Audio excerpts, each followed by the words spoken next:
Good morning mga ka-vlog-vlog! Eto nga pala ako at naghahanda dahil gusto ko maglakad-lakad sa labas. Nandito nga pala ako sa Al-Ain, isa sa mga kapatid ko ang may bahay dito. At nag-change career na rin kasi ngayon ang ka-vlog-vlog nyo. Ako ay magiging assistant teacher na dito sa Al-Ain.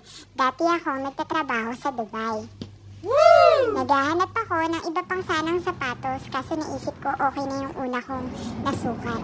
Ayan, at naglalakad na ako sa park malapit dito sa bahay ng aking kapatid.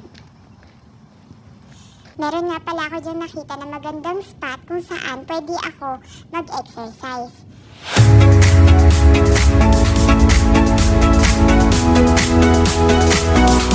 At nang ako ay matapos dyan, kinunan ko na muna kung gaano kalaki ang park dito.